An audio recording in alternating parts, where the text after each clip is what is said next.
Hi everyone, my name is Olivia Elliott and this is English language grades 7 and 8. So this is if you're in grade 7 and 8, if you've been told by the instructor, or if you have most recently done my grade 5-6. So everything is very much similar to the grade 5 and 6 course. But of course, we're now looking at grade 7 and 8 material, and expectations are raising a little higher. So to just quickly do a little bit about myself, my name is Olivia Elliott. I'm a political science pre-law student at McMaster University, well-versed in aspects of planning, communication. I believe very strongly that success is accomplished when we not only focus on our strengths, but together improve upon each other's weaknesses. And that's very much how I like to run my classes. It's about collaboratively working together to get the best result for each individual student. When it comes to extracurriculars and community service, I'm really involved in that kind of stuff. I'm a president of a nonprofit organization here in Hamilton. I sit on multiple electoral associations in my community and around the area. Was very involved in student leadership in school and things like that, and also very involved in politics. So I do a lot of public speaking. I worked for a member of parliament for a little bit, helped him create his speeches and things when he would rise in the House. Very involved with local campaigns and things like that, and how the intricacies of all that, and training candidates on their ability to public speak and so forth. So I've been with Summit Life since 2018, so just over 3 years now, and I've really enjoyed it. And when I initially started, I started as the director of public speaking, which I'm still teaching those classes. And then I've kind of transitioned also into teaching English and the skills that come with the language arts, as I like to call them. So with that being said, what we're going to do today is go over the syllabus a little bit, and I'll start with the course title and go on right down to any modifications that could possibly be made. So I'm going to go ahead and share my screen now. And we're just going to walk through it together. So very simply, this is an English reading and writing course for the grades 7 and 8. Like I said, my name is Olivia Elliott. For students, you can just call me Miss Olivia. I'm happy with that. Classes are offered via Zoom right now because we are in the middle of a pandemic, so we're not able to get into the classroom right now. And then the meeting ID and the password are actually given upon signing up, which is great. And you'll be able to get in, and I'll be here, I'll admit you. There's no textbook for my classes. I don't require a textbook. All the materials will share my screen. They'll be sent to you. They'll be placed in your folder. But you may be required to bring a novel, and that's something that we can talk about depending on stress loads and workloads coming from school. There are a few required materials or resources. Students are required to have an email to be able to navigate and use Google Docs. So because we're so predominantly online, and I'm not really going to have you writing things out too much, I will a little bit, but because we're predominantly online, I do ask that we have a working email so that you're able to create Google Docs, share files, have a folder that we can mutually look at, able to share documents with your friends, PowerPoints, all that kind of stuff. So just a working email for your Google Docs, preferably a Gmail account. A novel, like I said, we can go over that. Usually what I would do is everyone reads their novel. I'm really hoping that people are eager to read. I know it can be sometimes hard to read. That's why I like students to choose the books that they like, as long as I can kind of verify that they'll be okay and that they're appropriate. And then on weeks that we don't have specifically assigned homework, there's discussion questions, and I'll give you a few of those, and you can either write paragraphs to prepare for discussion, you can do jot notes, and then that works on our oral communication.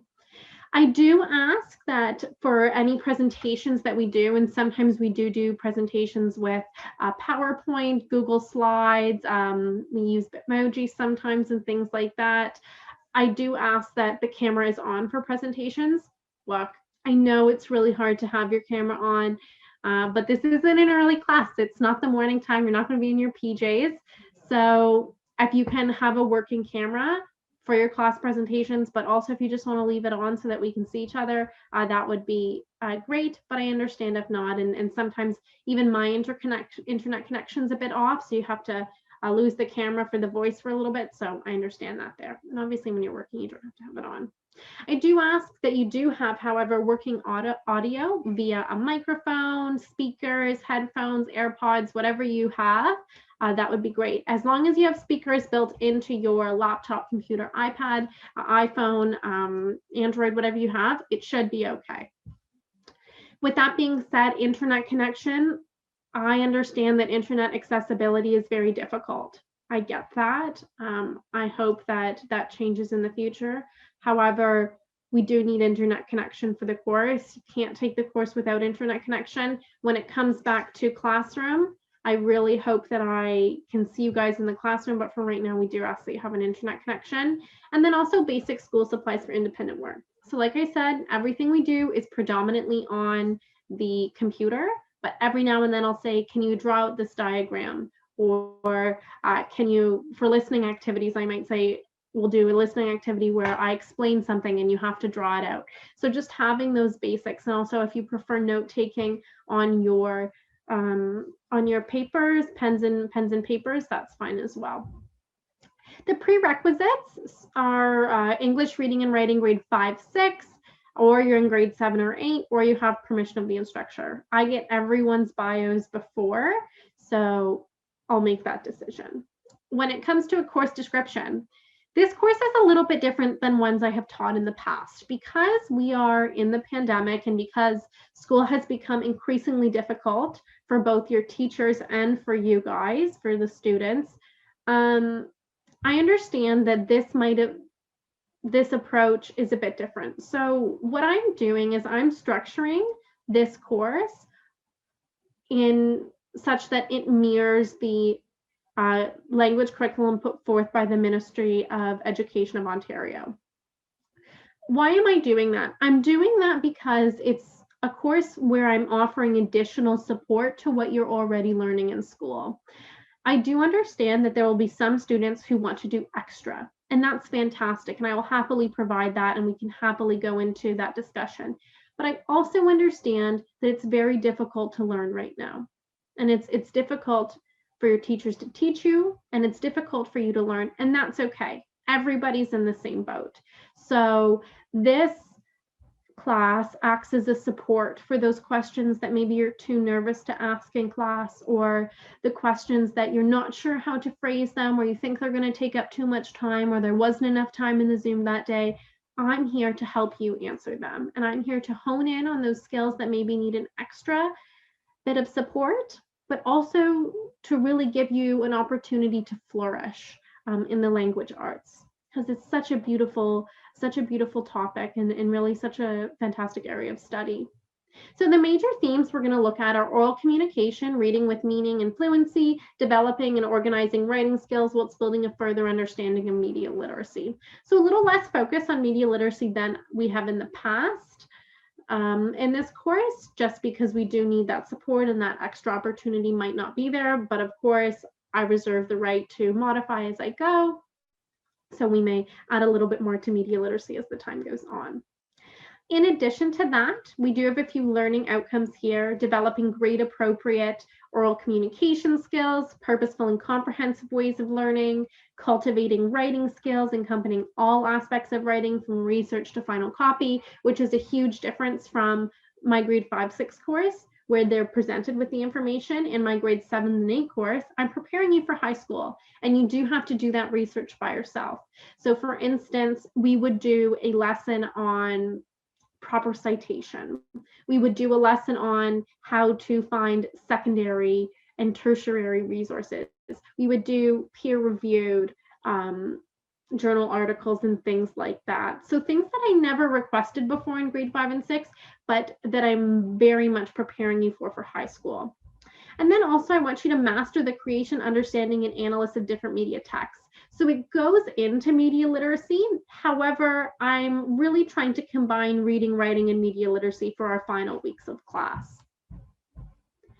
When it comes to course schedule and timelines, everything is very up in the air, but I do have these 18 topics that we will address, and likely in this order. But it's up in the air in the meaning that each one comes with a different lesson plan, with a different activity, and so on and so forth. What's set in stone are when things are due.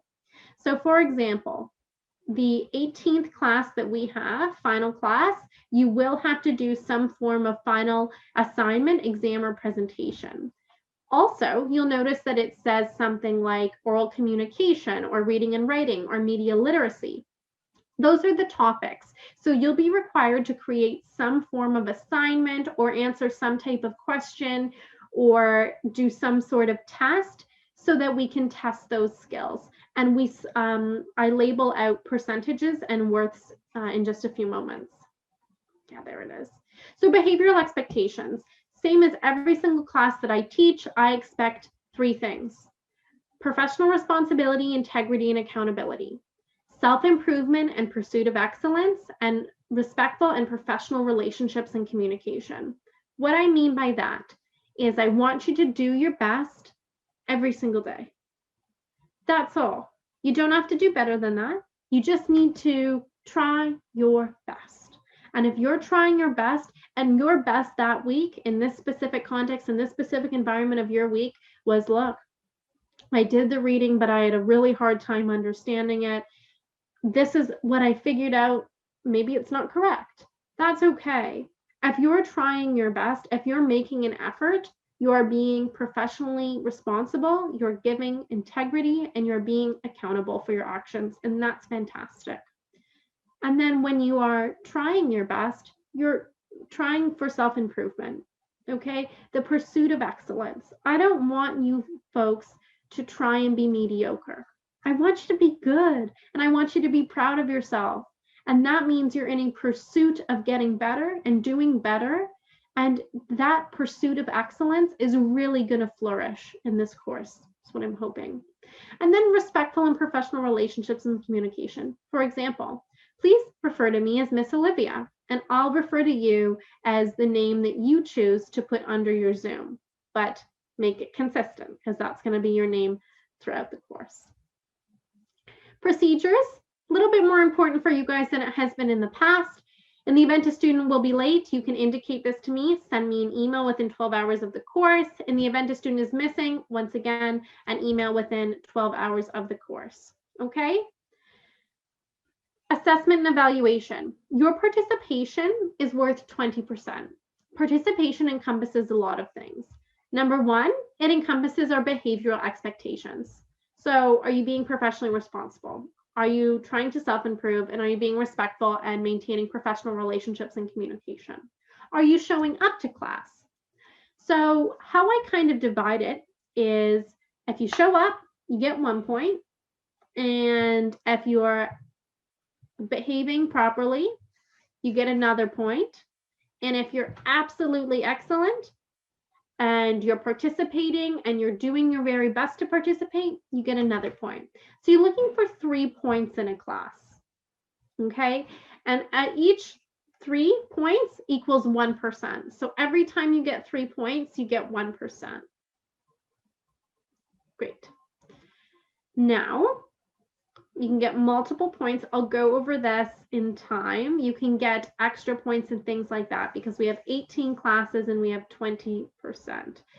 So there's quite a bit of opportunity to get those points, and you can get those 3 for 1%, but you can also get more on top of that.